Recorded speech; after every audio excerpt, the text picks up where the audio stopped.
Hey everyone, welcome back to the channel. In today's lesson, we are going to dive into some expressions that native English speakers use every day. Now, I know some of you may have heard a lot of people on YouTube or Instagram telling you to stop using certain phrases and switch to alternatives. For example, we hear a lot, don't say how are you or don't say I'm hungry.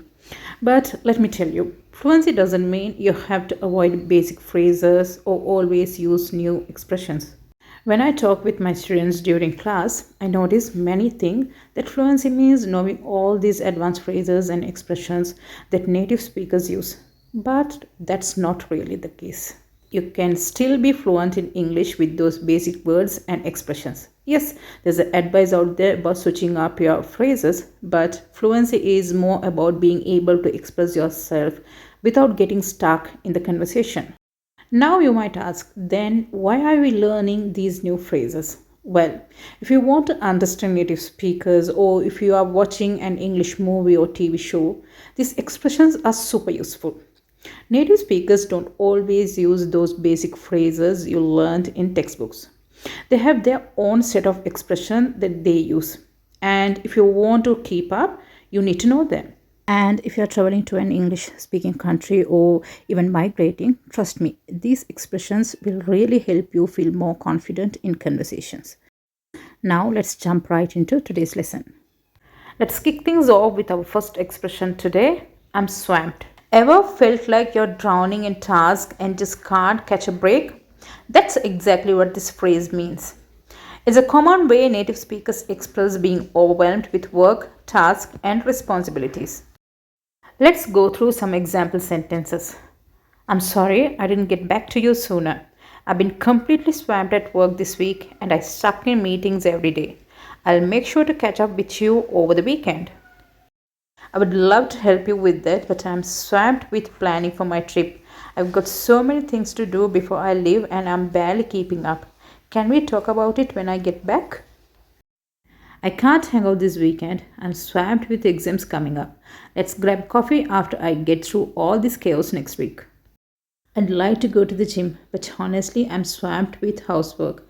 The laundry is piling up and I haven't even started on the dishes yet. Maybe next week when I get a bit more free time. I know I promised to send you that report by Friday, but I'm swamped with other projects in the moment. I can definitely get it to you by Monday. Second one is, I'll take a rain check. This phrase is used when you politely decline an offer or invitation, but you express interest in accepting it a later time. It's a casual and friendly way of saying not now, but maybe later. It's often used when you are unavailable or too busy to do something at the moment, but still want to make it clear that you would like to take a part next time. Let's see how to use this phrase in our daily conversation. Hey, I was planning to go to the beach this weekend, but I've got too much going on right now. I'll take a rain check for next weekend though. I would like to join you then. Thanks for inviting me to the networking event tonight. Unfortunately, I've got a prior commitment, but I'll take a rain check and attend the next one. I can't make it to dinner tonight. I'm swamped with work, but I'll take a rain check for next week. I'll call you to set something up.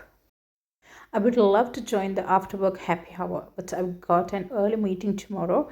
I'll take a rain check and join you guys next time. I'm really tired tonight, so I'm going to pass on the movie night, but I'll take a rain check for another time. Just let me know when you're free again. Next in our list is, that's a no-brainer.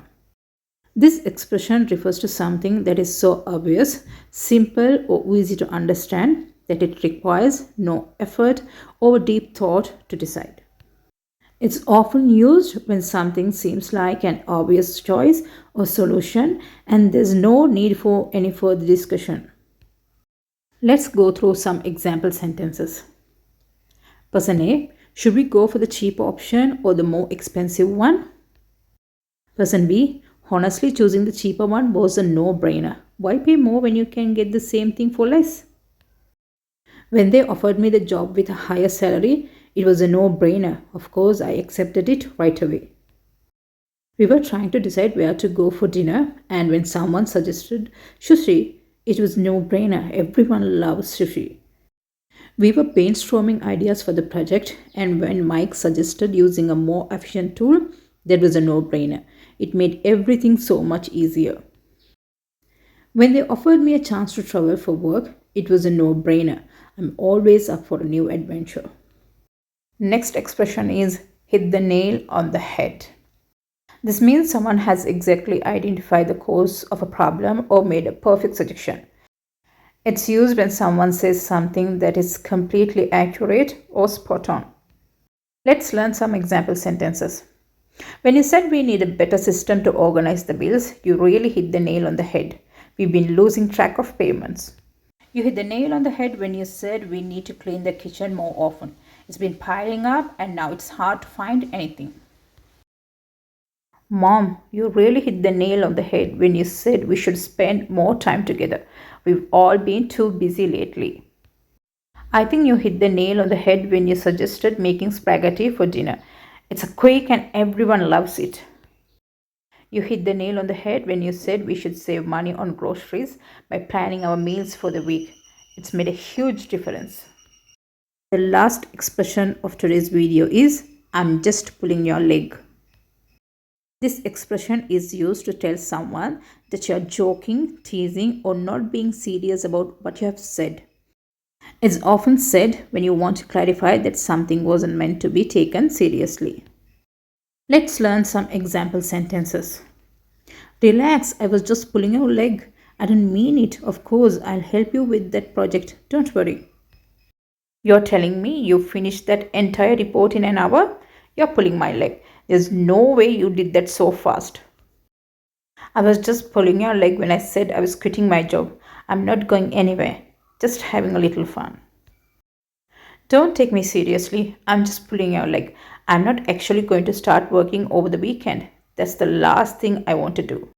I told my brother I was moving to another country and he freaked out. I had to tell him I'm just pulling your leg. I'm not going anywhere. Okay students, we have learned another 5 expressions in today's video. If you haven't watched my previous video yet, make sure to check it out because I covered 5 more expressions there too. Hope you find these lessons useful. You can see how learning these expressions can help you sound more natural in real life English conversations. Fluency isn't about avoiding basic words, it's about knowing when and where to use different expressions, so you can communicate more effectively and understand native speakers with ease. Let me know what you think in the comments and feel free to share your own examples. I'll be back with more useful phrases to help you improve your English soon.